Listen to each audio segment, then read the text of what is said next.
Well, alright, YouTube. What it do? Yeah, this Rod D, Orange Ninja News. Once again, I'm back up in this thing, man. Yeah, we're gonna get it popped off today. Today, we got a show I call the Billionaires list. And I'm gonna start off talking about Bill Gates. Also, other stories that we have on the show today. We'll be talking about Tiger Woods, a woman with a knife, and Area 51. So, it's gonna be a real nice show. You're gonna like it. I mean, it's gonna be real tight. I put it in every time. I'm trying to.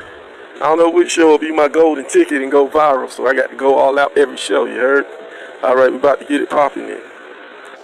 Well, we're gonna start off with the Billionaires Club, and if we're talking about billionaires, of course we're gonna have to talk about Bill Gates, because at one time he had the #1 spot, and then for the last 7 years he had the #2 spot. Right now the #1 spot is the dude from Amazon. He got the #1 spot right now, and Bill Gates finally got knocked out the #2 spot of the world's richest guy. According to the Bloomberg's Billionaires Index, it's now Bernard Arnault, and Bernard Arnault is a Frenchman, and he's the CEO of LVMH. And at first I thought LV might stand for Louis Vuitton or something like that, you know, French stuff, I guess. I don't know, but anyway, yeah, it is some high class stuff. Because you'll want to know what LVMH is. Well, it's the company that does control Louis Vuitton. Also, Christian Dior, the Champagne, Dom Perignon, and they got many more brands that they control and that they're over. So any kind of like little high class stuff that's out here, the expensive clothing, expensive purses, all that type of stuff, he's over all that. So there's no wonder that he's worth $108 billion. I said 108 billion with a B. Yeah, that's a lot of money, man. And also he owns a lot of stock in Amazon. So, you know, you see Amazon got that #1 spot, so he coming for that too. Dude be on the move, man. I like the hustle, man. Just because he got paper don't mean that he's gonna stop his grind and stop his hustle. That man's still growing. But yeah, but as soon as I seen the company name was LVMH, I was like, yeah, Louis Vuitton gonna have something to do with it. So yeah, man, $108 billion. That's the second richest man in the world. So any gold digging ladies, let me put the man's name out again. Bernard Arnault. So if you're a gold digging chick, you're looking for Bernard Arnault. That's what's up. All right, next up, we're going to talk about Tiger Woods. You know, because he had that case lately where they was trying to. This family was doing a lawsuit against him because his son that worked at his restaurant died. Now Tiger Woods wasn't at the restaurant when the man was there. You know, he's a golf pro and a businessman. He's busy. He out doing stuff. He's not sitting around the restaurant. It's not like he's at a restaurant managing it himself. It makes no sense to even think that. So of course, Tiger Woods wasn't even there. It's just a restaurant that he owns. Okay, so Eldrick Taunt Woods, aka Tiger Woods. Let me break the name down, because this is my theory on the name. I might be wrong, but Eldrick, I'm pretty sure that comes from his pops that had picked that name out. Taunt, I'm pretty sure that got to be his mom, because I ain't never heard that name before. I mean, I don't even know. It don't really sound Asian either. It might be, I don't know what that is. Well, it could be, you know, some form of an Asian name though. That's but yeah, that's his government right there. That's his government name, Eldrick Taunt Woods. But everybody knows him as the beloved Tiger Woods. Yeah, he still ranks second in the major championship and in the PGA Tour. Of course, he's the greatest golfer in the world. You know what I'm saying? He had little setbacks. We'll get into that later. All right. Now, matter of fact, let me get into the pros and cons of being Tiger Woods. Let's get into his good and his bad days. But fortunately, he had way more good days than he had bad days. So, and we all know, you know what I'm saying? Being the golf pro that he is, that he had way more good days than he had his bad days.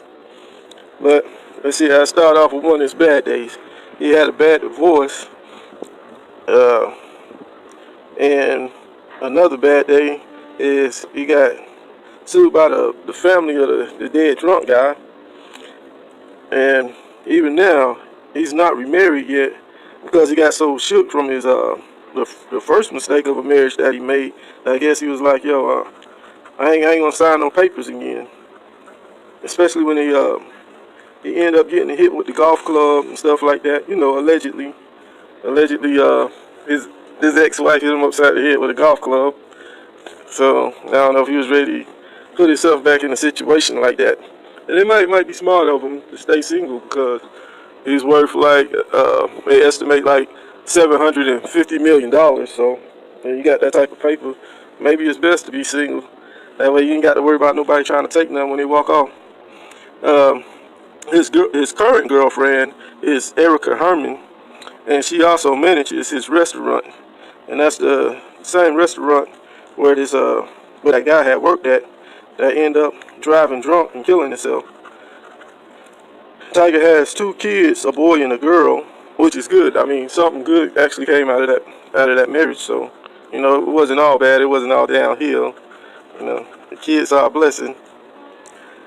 Yeah, and the fraudulent lawsuit against Tiger is by the Nicholas Emmitsberger family.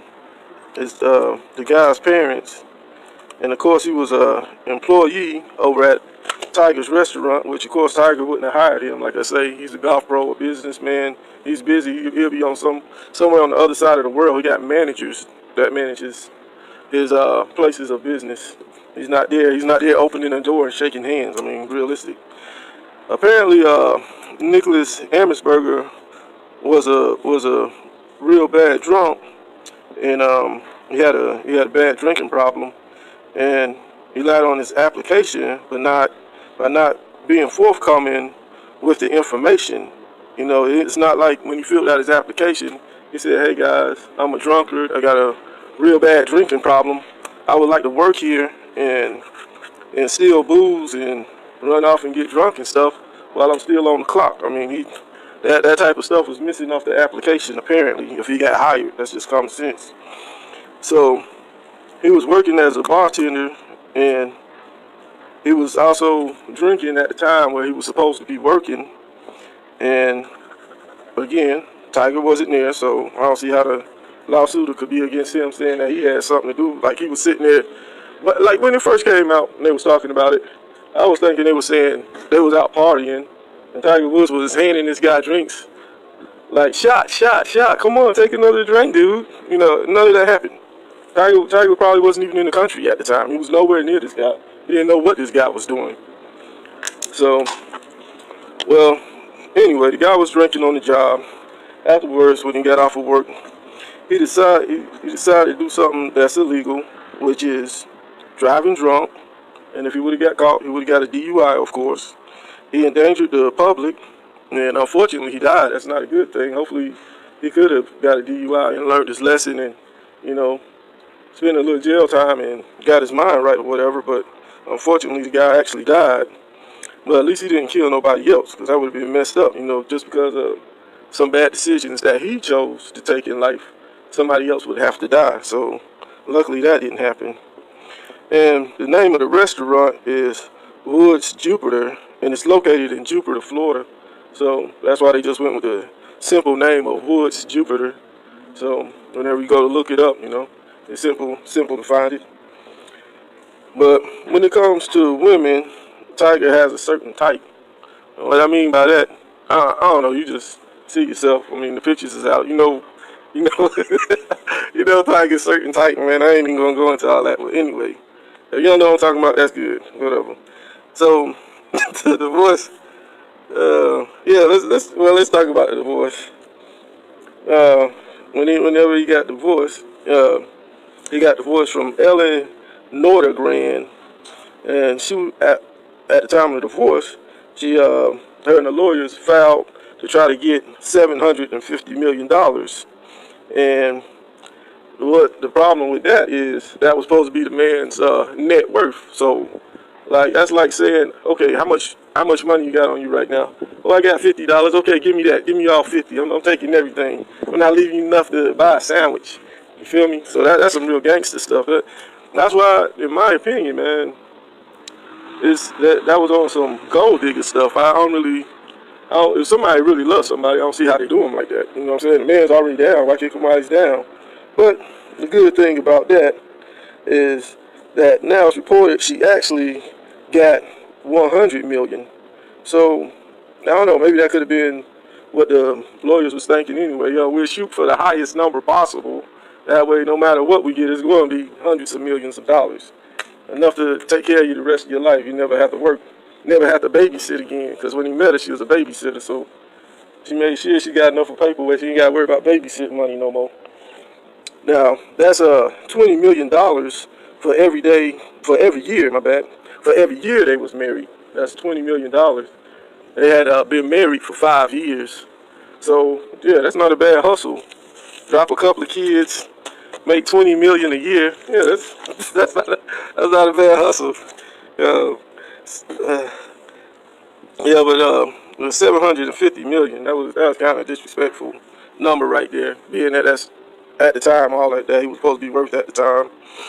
And as soon as she said I do, she must have been figuring out a way to get around the prenup because, I mean, think about it. When I first heard about the amounts and the money and all that, I didn't even know they had a prenup.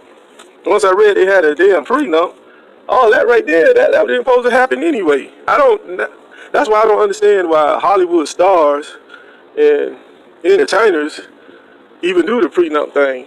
Because every time they do, I seen the same thing with the De Niro case, with him getting divorced. They had a prenup. Okay, as soon as the divorce came up, the prenup was out the window. I don't see how is that legal. Why waste the time and do a legal document if nobody's going to abide by it anyway when it's time to go to court? The woman's like, oh, skip that prenup. I need that paper. Whatever. I don't care what I signed. And I just think that's wrong. I think they should adhere to the prenup. You came into this thing with your babysitting money. When you bounce, you got your babysitting checks out. You know what I'm saying? Of course, he wouldn't be cold like that, and she would have still got millions, because I'm pretty sure the prenup still gave her millions. But the whole thing is, it's like, I want everything. Skip a prenup. I ain't trying to hear that. And, you seeing it like case after case after case as far as with the rich entertainers. That's why I don't even blame a dude when they don't get married if they rich like that, man. It have to be somebody that's really down that you know is going to be there for a minute, because, man. And, so anyway, he was in love, and I guess, I don't know. I mean, if you see the pictures of them, at least to me, she always looked kind of distant. She never was like hugged up with him, all kissing him, hugged up with him like that's her boo or something. She looked kind of like a disgruntled employee, if you ask me. Because, I mean, look at the pictures of her with Tiger. Look at the pictures of his current girlfriend with him. You could tell one of them real emotional about the man. His current girlfriend be all over him.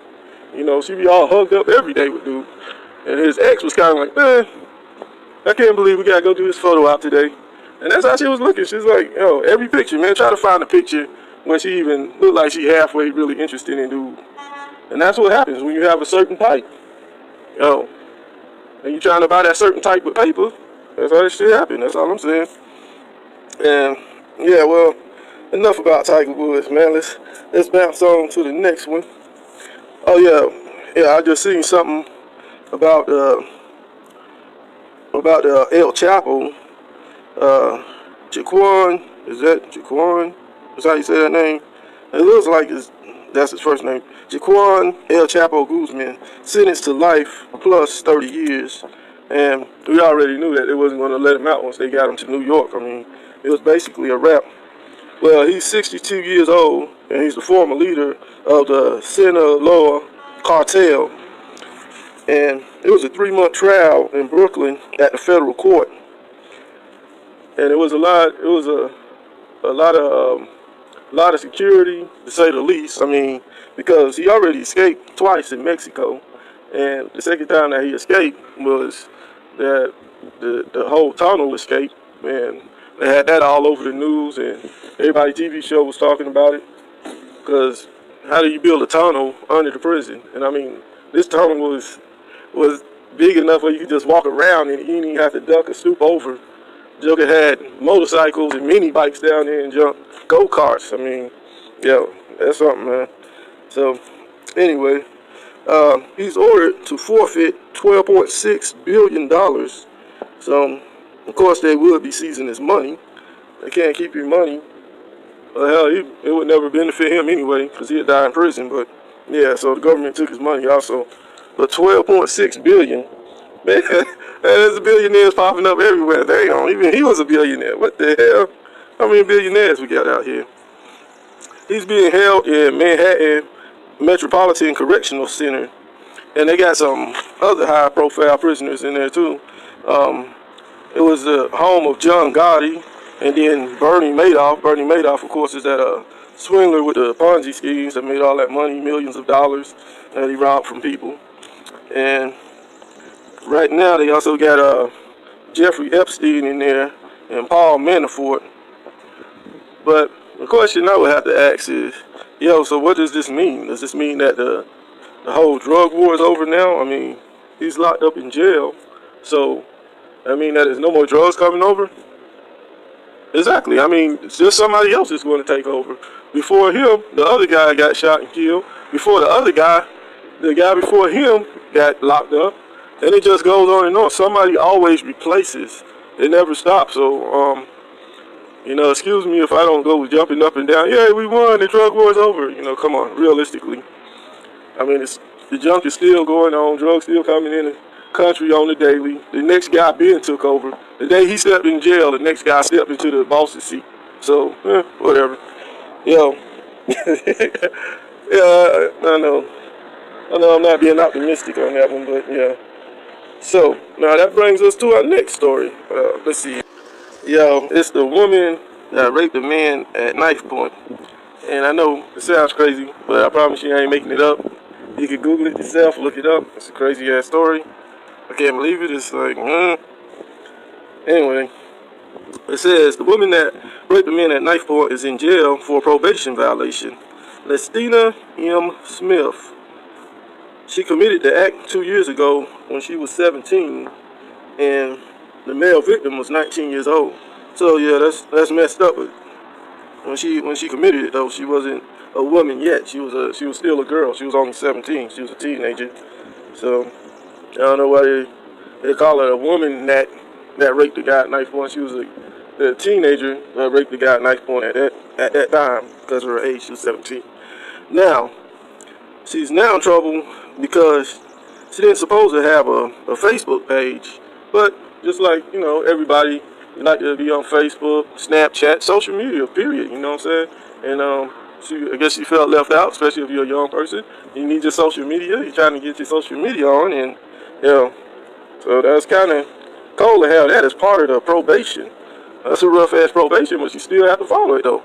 She should have been like, yo, I ain't got nothing to do with no kind of social media. I don't Facebook. Whatever, y'all just have to hit me on the regular.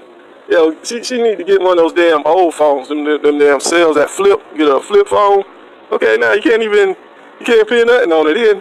Yo, how she on Facebook if she got a flip phone? Flip phones can't go on no damn Facebook. All they can do is call, receive calls, period. And hopefully it's the one that can actually leave a message or something. That's all a flip phone can do. She need to go old school to stay out of jail. You know, by the time she was dating the guy that she raped, and he was reluctant to give up the sex, so, I mean, I guess it was just one of those nights, and, yeah, I ain't even gonna go too much into that, but yeah, that's messed up, man. Yo, I'm sorry, yeah. Anyway, this happened in Saginaw, Michigan, and like I said, you can Google it. Saginaw, Michigan, a woman that raped the guy at knife point. And again, I don't know why he's saying woman when she was only 17 when she did it. Should have been a teenager that raped the guy at knife point. And, you know, you can see a picture, man. She actually looked pretty decent, which is confusing. I mean, she had the chemicals in her brain that night. She needed to really get at it. She didn't know. She should have broke up with him, period. Because there's too many other dudes. It's like dudes be like, yo, I would bang her right now. What the hell? See, I don't know. She just wasn't thinking right, man. That's how it is. Sometimes a chick better date around, find what she need, quit playing around. You gonna mess around, be getting in trouble for helping on the guy with a knife point. I'm telling you. All right, enough of that foolishness. But it's a true story. Google it, look it up yourself. Next to the Area 51. I think I'm gonna end on this little news story. And I talked about this one before. Well, we're about to go into it. Yeah, this one is about the Area 51 flash mob event. And the reason I'm talking about it again is, despite how many people say, hey, y'all need to cut that out, it's still growing. And now they said that they got over 1 million people signed up to it now. So, I mean, like I say, the Area 51 raid event started off as a joke on Facebook. And the guy that started it off already said, hey, listen, I was joking, cut it out. I don't know what's going on. But, of course, he's going to say he was joking. Even if he wasn't joking, man, think about what he's going to say. What else you going to say when the feds step in, and people come after you, you can get locked up? Oh, I didn't do nothing. I don't know. I was joking. Come on, please. I was just joking. Yo, for real. Well, what the man going to say? Nah, I wasn't joking. Lock me up. Yo, I'm a hard thug. I'm ready to go to jail. Lock me up. Nah, ain't no joke. But, yeah, man. So, now it's 1 million people pledging to raid Area 51, and they got more than just one site on the internet. They got a bunch of little wacko copycat sites that done popped off now, and it's actually grown into a nice sized movement, really. And the Area 51 Run Towards the Aliens event is set for, get this now, in case you're a wacko that want to go there, I'm gonna give you the time and everything, time and date. Yo, it's 3 a.m. on September the 20th. So, be there, be square, if you want to meet the aliens. But I'm not telling you to go, because, man, you might get shot. Actually, you know, I've been telling everybody, do not go there. Do not go up there to that military base playing with them people. They don't even play like that, though, for real. So, I mean, some people will be like, yo, it's crazy enough. It might just work. It's a lot of us. We all gonna run at the same time. Yo, you think they don't have any plans set up for that? Just like the date and time. Just like the date and time is on all these different websites, and you got over 1 million people talking about the same damn date and time and what all they gonna do. You think the military don't got a contingency plan already set up for that right there? They already said that's one of our practice base. We serious about ours, and it'll be best that you don't do it. They basically saying, yo, if you go up there trying to catch you an alien, you're gonna mess around and catch some bullets. So I don't know. How much more blunt and how much more they have to tell you not to try that mess. But hey, if you're dumb enough to do it, yeah, it's 3 a.m. September the 20th. If you're stupid enough to go catch a bullet, but please don't, though. Serious, man, no bullshit. Please don't do that. But and I was thinking, man, what if some aliens say, "Take me to your leader"? Yo, for real. I just thought about that. What if it was some aliens like, "Yo, take me to your leader. Thanks for freeing us. Take me to your leader." Then I'll be down when I'm like, yeah, y'all take him to the leader and shit. You can have him. Then my next question be like, shit, the leader ain't one of y'all. I thought he was one of y'all. Shit, I thought he was an alien like y'all, man. Y'all want to go to him? Okay, that way. Have at it. Have a good time, buddy. Go back to Syrian 5 or whatever planet. Oh, man. Yo, it's been a nice show, man. It's been a pleasure hanging out with y'all again today, YouTube. And Orange Ninja News, we're coming at you daily. Number bangers, hot shows. Yo, we're in here for the long run, man. We're doing this thing, man. So, if you like the show, go ahead and subscribe. Hit the little notification bell. That way you can be notified every day when we come out the show. And every time something new come out, bam, you're the first to know about it. And that's what's up. Yo, as usual, what I say about this time, y'all be blessed. I'm out of here. Peace.